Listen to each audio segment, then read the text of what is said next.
അന്ത്യനാൾ എന്ന് പറയുന്നത് ഏത് അവസ്ഥയ്ക്കാണ്?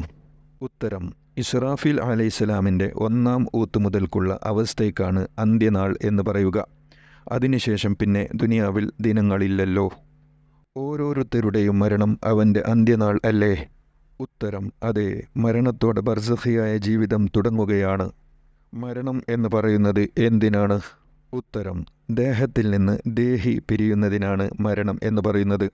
ഇമാം ഖസാലി റളിയല്ലാഹു അൻഹു ഇക്കാര്യം തൻ്റെ ഇഹ്യായിൽ രേഖപ്പെടുത്തിയിട്ടുണ്ട്. ജീവിച്ചിരിക്കുന്നവരുടെ പ്രവർത്തനങ്ങൾ മരിച്ചവർ അറിയുമോ? ഉത്തരം: അതെ, അറിയും. നിരവധി ഹദീസുകളിലൂടെ ഇക്കാര്യം സ്ഥിരപ്പെട്ടിട്ടുണ്ട്. ബിദ്ഈ പണ്ഡിതനായ ഇബ്നു ഖയ്യിം വരെ തൻ്റെ റൂഹ് എന്ന ഗ്രന്ഥത്തിൽ ഇതിന് തെളിവുകൾ നൽകിയിട്ടുണ്ട്.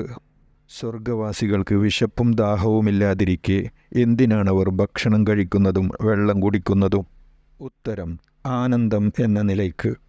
ജിന്നുവർഗത്തിന് സ്വർഗപ്രവേശം ഉണ്ടോ? ഉത്തരം: അതെ, മനുഷ്യരെ പോലെ ജിന്നുവർഗത്തിനും സ്വർഗപ്രവേശവും സ്വർഗീയ ജീവിതവും നൽകപ്പെടുമെന്ന് നിരവധി പണ്ഡിതർ വ്യക്തമാക്കിയിട്ടുണ്ട്. ജിന്നുവർഗത്തിന് നരകശിക്ഷയുണ്ടോ? ഉത്തരം: തീർച്ചയായും ഉണ്ട്. അക്കാര്യം വിശുദ്ധ ഖുർആൻ വ്യക്തമാക്കിയതാണ്. സ്വർഗത്തിലെ ഏറ്റവും വലിയ അനുഭൂതി എന്താണ്? ഉത്തരം: അള്ളാഹുവിനെ ദർശിക്കൽ.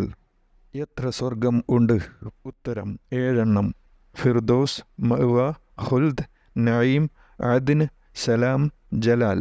അറേബ്യയിൽ ആദ്യമായി വിഗ്രഹങ്ങളെ ആരാധിച്ചതും ആ ഷിർക്ക് പ്രചരിപ്പിച്ചതും ആരാണ്? ഉത്തരം: ഖുസാഅ ഗോത്രത്തിലെ അംർ ഇബ്നു ലുഅയ്. അവൻ്റെ കുടൽമാലകൾ നരകത്തിൽ വലിച്ചിഴയ്ക്കുന്നത് നബി സല്ലല്ലാഹു അലൈഹി വസല്ലം കണ്ടെന്ന് പ്രസ്താവിച്ചിട്ടുണ്ട്.